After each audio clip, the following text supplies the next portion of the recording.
There are moments in life when silence speaks louder than any shout, and for me that moment arrived under the blinding white lights of the Dalton family Christmas gala. My name is Laurel Dalton, and 3 years ago I stood by the spiked cider bowl while my golden boy brother publicly twisted my private shame into a devastating joke. My parents silent. That night I drove away shaking, knowing I had been cast out, deemed the failure. I built a new life out of grit and cold anger, but now a fragile family crisis demands my return. What happens when the person they dismissed comes home not for forgiveness, but armed with the unassailable truth about the perfect life they desperately tried to protect? Like, share, comment, and subscribe to our channel. We always appreciate the time you spent here with us. The snow fell with a postcard perfection that always felt manufactured in Harmony Creek. It was the kind of soft, heavy snow that muffled the sound of the world, making the crunch of my tires in the freshly plowed parking lot of the community center sound brutally loud. I pulled my old sedan into a spot near the back, away from the sleek black SUVs and luxury pickups that announced the arrival of the town's elite, mostly my brother's clients. The string lights draped across the white clapboard exterior, casting a warm, deceptive glow. It was the annual Dalton Family and Friends Christmas Gala, and as always it possessed the country club energy of a much bigger city event, executed meticulously on a small-town budget, which was exactly how my mother, Lydia Dalton, liked it. Image was everything. I sat in the car for a long minute, letting the heat crank up. I hadn't been back to Harmony Creek for a visit in almost a year and a half, not since the breakup that had splintered my world. I'd spent those 18 months 3 hours away, desperately trying to build a stable life that wasn't reliant on my past failures or the shadow of my family's expectations. Looking in the rearview mirror, I saw the ghost of that old Laurel, the one who hadn't quite found her footing, the one always waiting for permission to succeed. But the woman staring back now was different. Sharper, maybe a little guarded, but finally steady. I smoothed down the simple velvet dress I'd bought on clearance and reminded myself I wasn't here to impress. I was here for a painful, necessary courtesy. Inside, the air was thick with the scent of pine, expensive perfume, and hot cider. The main hall was packed. My father Henry had built his contracting business on the backs of half these families, and my brother Evan was now leveraging that network to sell them their dream homes. As soon as I stepped in, the social gravity of the Dalton name pulled at me. I saw my mother first near the punch bowl, radiating the controlled, graceful anxiety of a social conductor. She spotted me, and her smile, perfectly practiced for her public image, tightened at the edges. "Laurel, you're late," she said, pulling me into a quick, brittle embrace that didn't quite connect. "You know how Evan gets when the toasts are delayed." She adjusted the collar of my dress unnecessarily. "Try not to look so strained. People are watching." It was the usual welcome, the subtle reminder that I was the disappointing drifter who never quite found her path, the one who caused potential gossip. Then there was Evan, the golden boy. Early 30s tailored suit, a smile that could sell swampland in a drought. He was currently holding court by the huge, roaring fireplace, gesturing expansively, while a small audience of local investors hung on his every charismatic word. He had an innate ability to make everyone in the room feel like they were the most important person he knew, a skill I had once admired, but now recognized as his primary weapon. Lydia caught his eye and beamed with a fierce proprietary pride that Laurel had never received. My father Henry stood slightly apart, a sturdy, stoic ex-contractor type, nursing a glass of bourbon. He offered me a nod that was more acknowledgement than warmth, avoiding any gaze that might lead to a messy emotional conflict. The silent approval he gave Evan was deafening. I managed to grab a cup of spiked cider and retreated to a shadowy corner, finding a small momentary relief in watching the manufactured spectacle instead of participating in it. I saw Marissa Hale, my childhood best friend and local EMT, flash me a quick knowing wink from across the room, a brief anchor in the shifting social tide. Then the moment arrived. Evan tapped the microphone, the feedback squealing high and sharp, momentarily cutting through the chatter. Attention, everyone! A toast to the Dalton family and to all of you who make Harmony Creek what it is. His voice was loud, practiced, and dripping with hometown pride. He thanked his clients, praised his parents, and then his eyes locked onto mine. With a predatory glint, he turned the spotlight cold and harsh onto me. And of course, he chuckled into the mic. We have to raise a glass to my little sister Laurel, the globetrotter. She managed to make it back to us this year. A few people offered polite, nervous applause. Laurel's had a rough couple of years, hasn't she? The big city spat her out a little. Lost the big shot design job. And the boyfriend, too. You know she's trying to get back on her feet. He paused, letting the implication hang. In fact, I ran into an interesting email on Mom's iPad the other day. It was this hilarious panicked note about her eviction notice. The blood roared in my ears. I felt the heat rise up my neck, freezing me in place. It wasn't an eviction notice. It was a notification of a rent increase I couldn't afford, which had prompted me to move out preemptively. A private crisis twisted and magnified into a public, shameful punchline. Evan pressed his advantage playing to the crowd. And she was talking about needing a little family help to tide her over until she found a new job. I mean, bless her heart, she almost begged me for the money, folks. But I told her, you gotta earn it, sis. Tough love, right? The lie was grotesque, a complete fabrication of a conversation that had never happened. I had never asked him for a dime. The crowd laughed uneasily, a few people nervously looking away.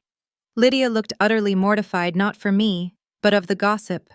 The shame was a physical weight pressing me down, making it hard to breathe. I was humiliated, betrayed by the person who was supposed to be family yet again, twisting my private pain into a public exhibition of his own superior status. The snap was instantaneous. My legs, which had been paralyzed, finally moved. I put my cider down on the nearest table, the movement precise and deliberate, and turned toward the exit. I walked past my parents without looking at them. I was near the coat check when my mother darted out and grabbed my arm, her nails digging in. Her whisper was low, venomous, and intended only for me. Laurel, where are you going? Stop creating a scene. You know what this looks like? Maybe your brother's right. You need to get your life together. We can't keep covering for you. I pulled my arm away.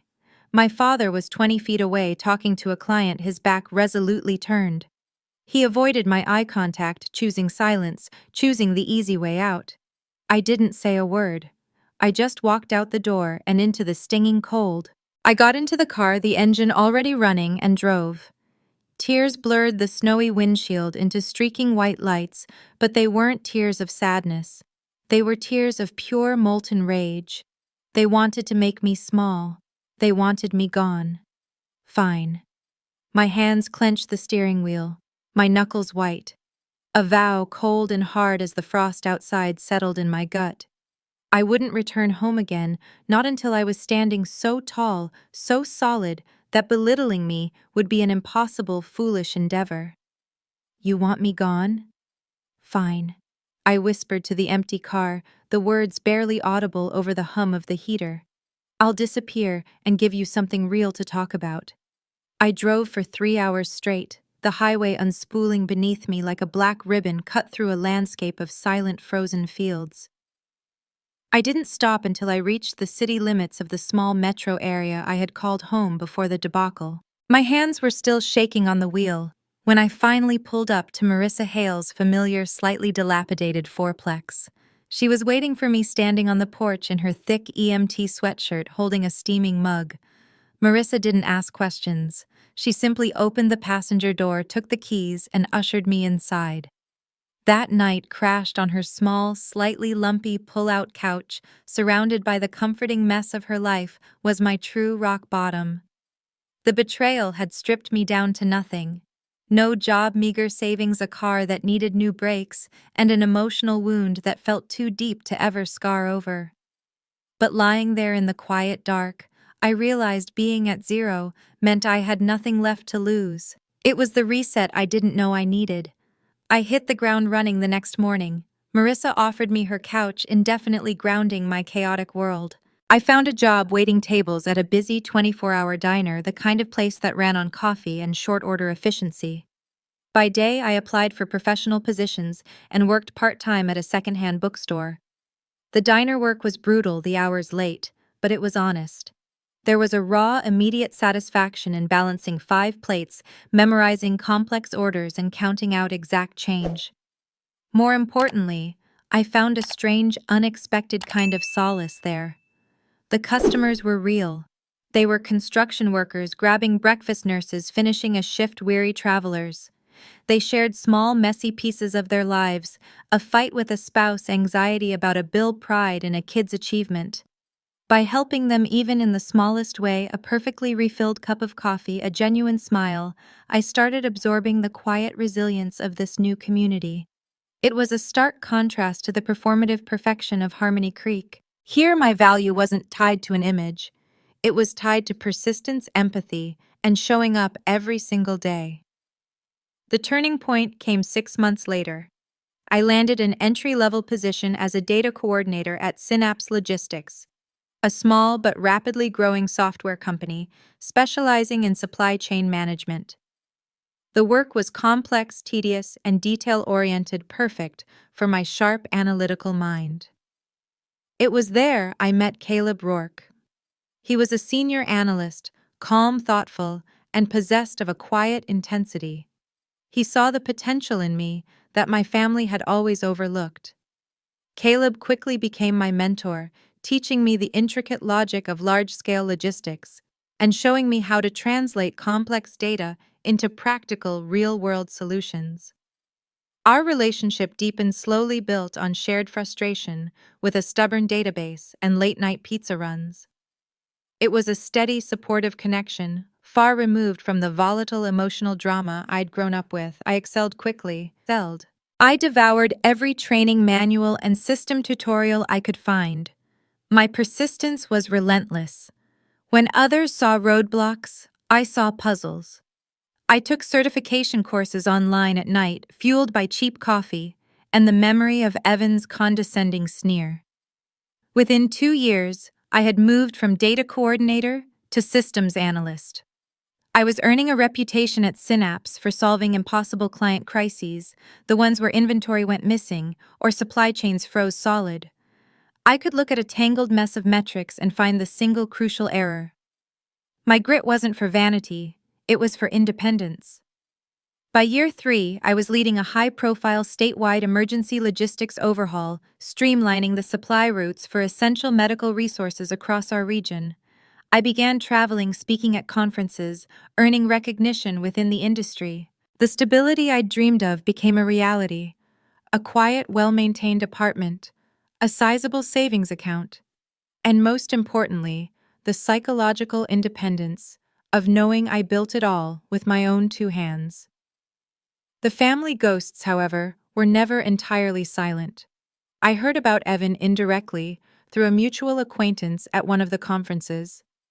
Evan had started a huge regional expansion project for his realty company, a risky venture that allegedly involved selling inflated, vaguely defined real estate packages to out-of-state investors. The financing sounded questionable, the sort of unstable pyramid Evan always loved building.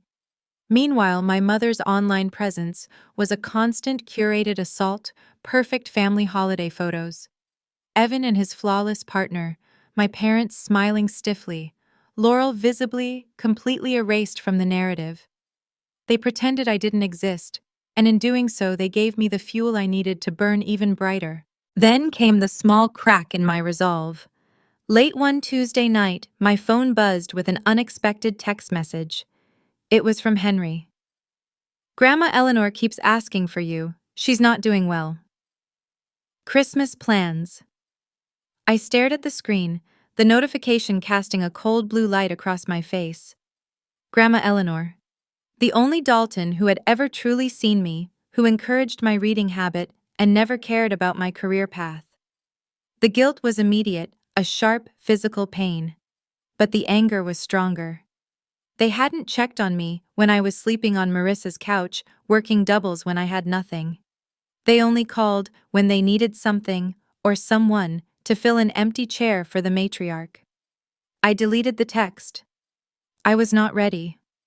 My growing tension was the only sign that the past still held a grip.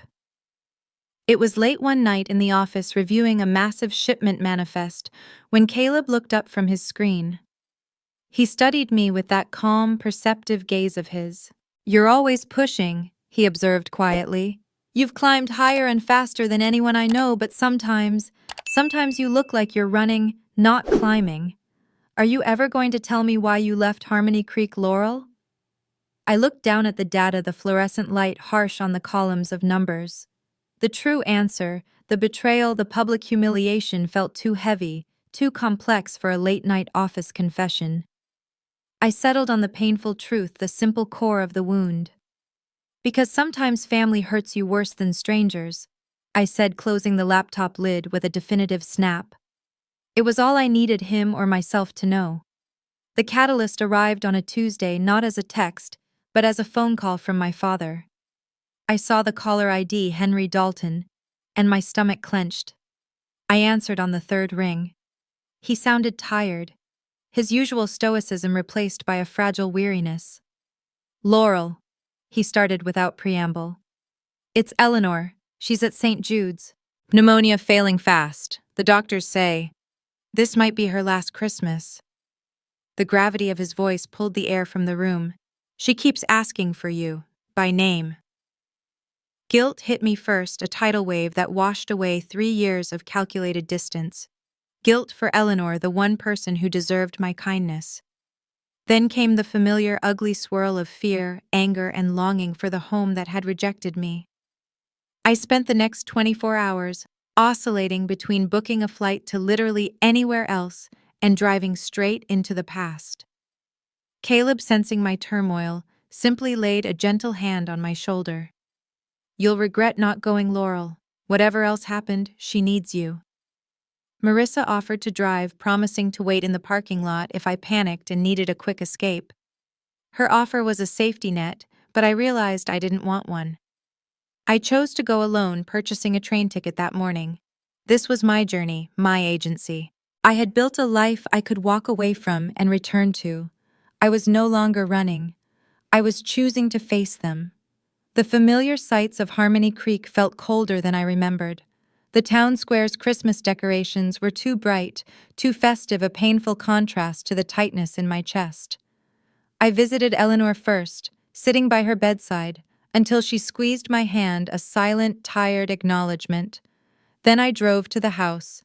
Lydia opened the door, her face a mask of stiff social correctness. "Laurel, we didn't think you'd come," she said, her tone implying I had inconvenienced her even by showing up. She tried to hug me, a brief formal contact, before stepping back to assess me. "You look expensive. I suppose your little job finally paid off." The subtle judgment hadn't changed. Evan was different. He swooped in immediately, all forced cheer and easy charisma, attempting to hug me like nothing had ever happened. "Look at you, sis. Got your life together finally, huh? It only took 3 years." He paused, his eyes darting around the room, settling quickly on my face, then away. He was jumpy, overly defensive, and the golden boy mask seemed a little too tight around the edges. I sensed something was deeply off. The true tension came to a head during the Christmas Eve dinner. We were sitting around the mahogany dining table, the air thick with unspoken history and forced holiday cheer. Evan cleared his throat, tapping a fork against his glass. "All right, family," he announced with a theatrical sigh. "I know things have been tense. We haven't been honest with each other. So I prepared a family truth circle to clear the old wounds and get everything on the table." My heart hammered. I knew this was a trap. He slid a manila folder across the table toward me. "Since Laurel is now such a successful regional director," he continued with a smirk, "I thought we should verify everything. She's been a little vague, hasn't she, Mom?" He tapped the folder. "I did a little digging online, found some discrepancies. Outdated salary info, misinterpreted financials, maybe a few inflated job titles." He leaned back smugly, implying that my entire success was a lie, just another desperate attempt to impress them. Lydia picked up the folder and flipped through it, her face tightening with horror. She didn't look at Evan, though. She looked directly at me instantly, assuming the worst, that I was once again the one bringing shame to the Dalton name. I felt a quiet, powerful calm settle over me. Unlike Evan, I hadn't come unprepared. Over the past few months, while reviewing state compliance records for my logistics project, a state official had casually flagged a file for me: suspicious property claims tied to a regional real estate firm. The name of the principal, Evan Dalton. I had spent weeks discreetly compiling evidence, not because I wanted to expose him, but because I knew instinctively he would try to hurt me again. I brought the documentation, hoping until this very moment I wouldn't have to use it. Evan's folder, to his visible dismay, proved nothing definitive. He had only managed to misunderstand or outright falsify outdated public data. I reached into my bag, pulling out my own folder, slim, heavy with certified documents. I didn't raise my voice. I spoke clearly, concisely, like presenting a financial audit. "You're right, Evan. We should put all the truth on the table." I opened my folder and slid a copy of a state document across the table. "This is a subpoena request from the Regional Finance Review Board. It relates to the regional expansion project you've been bragging about." I continued, watching his face drain of color. "It details several instances where you allegedly forged signatures on home renovation grants, used client security deposits illegally for operational cash flow, and are now under pending state investigation for fraud and misrepresentation of assets." Shock ripped through the room. The silence was absolute. Evan slammed his hand on the table, leaping to his feet. "You're lying. You did this because you're jealous. You're a bitter failure who wants to tear down everything I built." Lydia didn't look at Evan. She looked at me, her face contorted in disbelief, and whispered, "Laurel, how could you? How could you tear this family apart?" It was Henry who finally cracked. He was pale, his hands shaking, but the years of bottled-up frustration finally exploded. "She didn't tear us apart, Lydia!" Henry roared, his voice booming across the stunned room. He turned a devastated gaze on Evan. "I did. I spent 30 years bailing you out, Evan, covering your debts, hiding your mistakes, trying to make sure you maintained the image your mother obsessed over." He pointed a shaking finger at me. "They didn't lose me. You pushed me away." Evan stood frozen for a beat, his golden boy mask shattering entirely. Then a primal rage overcame him. He grabbed his coat and stormed out of the house, slamming the door behind him, disappearing into the cold, silent snow. Lydia, her careful world imploded, sank into her chair, covering her face with shaking hands and collapsing into heaving sobs. Henry stood over her, breathing heavily, shaking with a combination of anger and relief. I stepped away from the devastation and walked out onto the porch. The air was frigid, the darkness absolute. I stared into the snow, the quiet horror of the last hour replaying in my mind. The truth was out, the poison purged. But I stood alone in the cold darkness, wondering if I had shattered the Dalton family beyond any hope of repair. The cold bit through my thin clothes, but the shock of the revelation was a stronger defense against the chill. I stood on the porch for maybe 10 minutes, listening to the muffled, raw sobs coming from inside the house. The chaos I had unleashed felt vast, terrible, and completely necessary. I had given them the reckoning they asked for. Finally, the need for air, for space, propelled me off the steps. I decided I needed to walk, to move, to find the eye of this storm. I walked around the side of the community center, the building standing dark and silent now, a monument to the perfect image that had just crumbled. I found Evan there, huddled behind a dumpster near the loading dock, shaking violently. The snow was beginning to gather on the shoulders of his expensive coat. His face, when he looked up at me, was utterly devastated, stripped clean of the aggressive confidence I had always known. The golden boy mask hadn't just shattered, it was gone entirely, revealing a terrified, desperate man. He looked small, pathetic. "Don't," he choked out, his voice hoarse. "Just leave me alone, Laurel." I didn't leave. I stepped closer, stopping a safe distance away. Your empire is crumbling, isn't it? I stated the words devoid of triumph or malice, just simple fact. Those regional expansion packages, they were based on fraudulent assessments. It was only a matter of time before the state caught on. The subpoena was coming with or without me. He buried his face in his hands, shuddering. I know. I know. The money. It was never enough. Mom always needed more, always needed me to be the biggest, the best. I needed to keep the house, the reputation, the life. It was a profound moment of raw vulnerability. He wasn't blaming me. He was confessing the source of his wound. He lifted his head, his eyes red and pooling with unshed tears. I always hated how easily you connected with people, how you worked that diner job and didn't care what anyone thought. You never needed their approval. You just left and built something real. I had to build a lie just to stay here and meet her expectations. I felt a profound internal shift. The white-hot anger that had fueled my return began to cool, mixing with a sudden, unwanted sense of pity, followed by a hard, clear resolution. He was still the one who betrayed me, but now I understood the depth of the insecurity that drove him. He wasn't a monster. He was a product of the same toxic environment twisted into a different form. I set the boundary sharp and firm. You hurt me, Evan. You hurt others. You broke the law. I will help you face the consequences, but I won't save you from them. I left him there processing the consequences that now felt very real and walked back to the house. The quiet was heavy inside, the emotional fallout settling. Henry and Lydia were sitting in the living room, a safe distance apart. I sat opposite Henry, waiting. He looked aged, exhausted. I should have protected you more, Laurel, he finally said, his voice barely a whisper. I saw what Evan was doing to you, to the business, and I convinced myself that keeping the peace, keeping Lydia happy was protecting the family. I was a coward. His apology was raw, direct, and it cut through the years of bitterness. It wasn't enough to heal the wound, but it was the first real step. Then Lydia broke down again, not in the defensive, dramatic way she had before, but with a quiet devastation. She confessed that she equated financial success and social image with safety.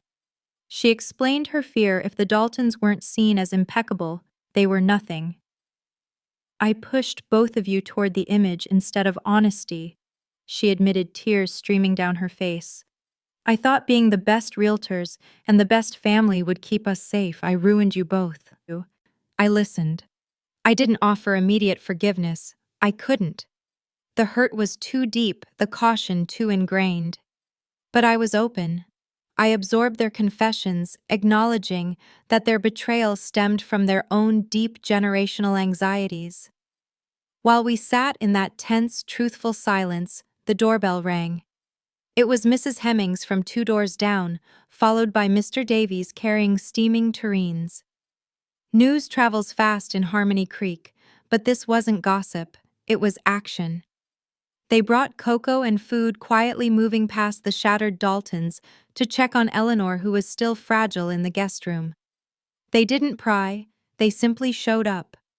It was a tangible reminder of the American small-town value I had missed, the sense of genuine community support that materializes when a family is in crisis, not just when they are celebrating. It was real resilience, the antithesis of the false image Evan had created. I found Henry looking helplessly lost. I made my choice. I wouldn't cover the crime, but I wouldn't stand by and watch him collapse either. He needs to face the state charges, I told Henry, my voice firm. And he needs to hire legitimate counsel, not the shady firm he uses now. I know people.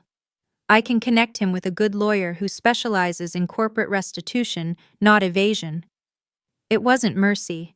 It was guidance toward accountability. Henry nodded, relief mixing with shame on his face.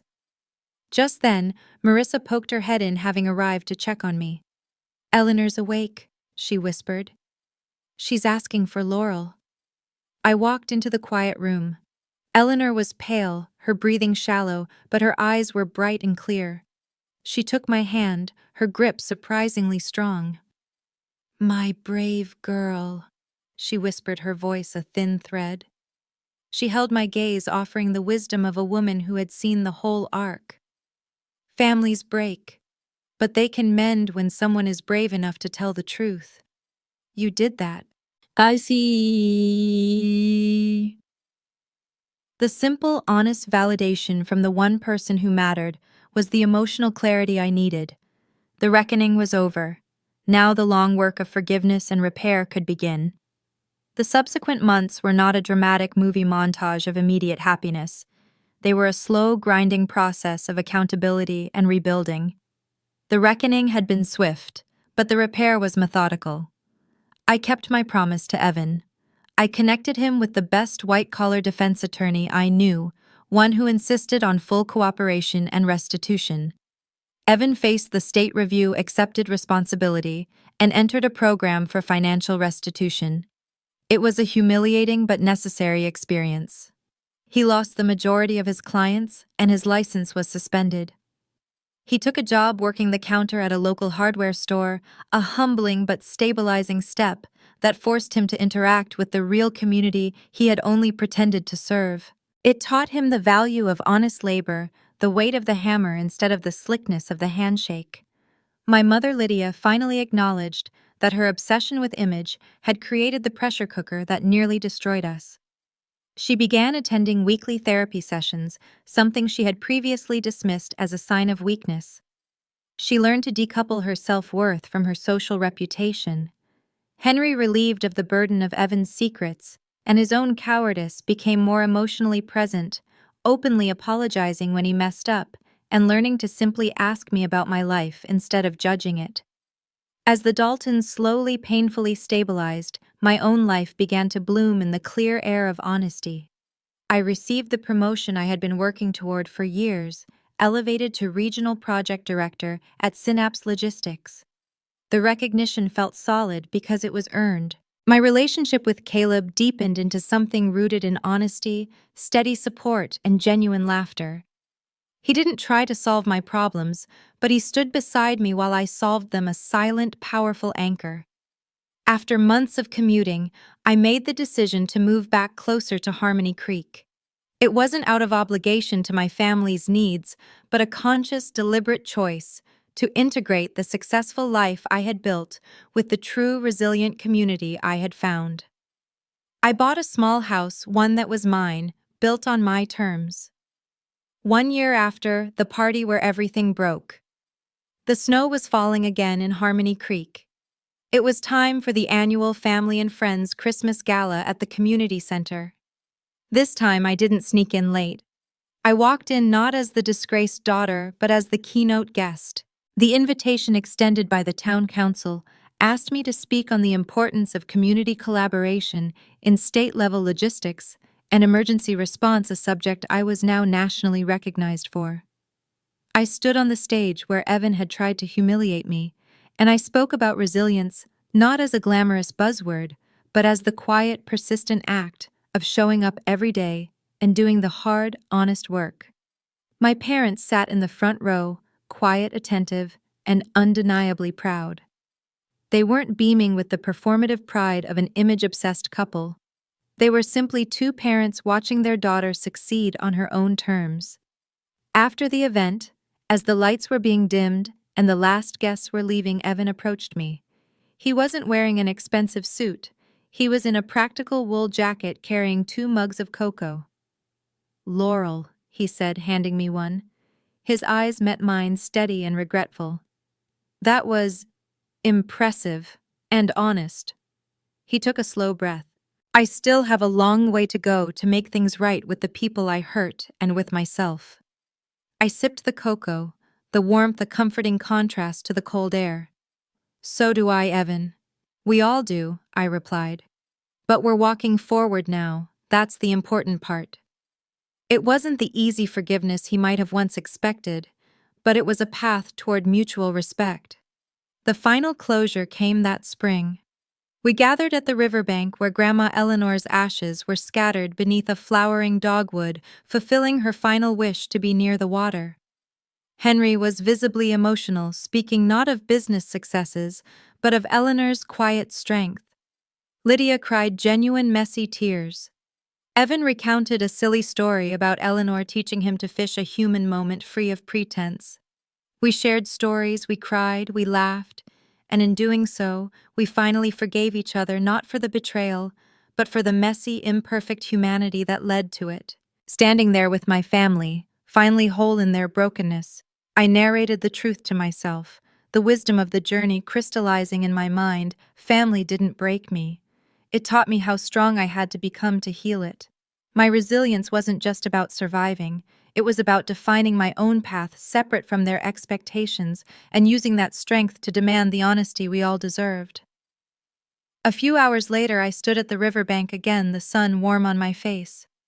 Caleb's hand found mine, his presence a quiet, unwavering comfort. I looked out over the familiar landscape of Harmony Creek, no longer seeing the town as a place of wounds and exile, but as fertile ground for a real life. This time, I'm not running from home, I'm building it.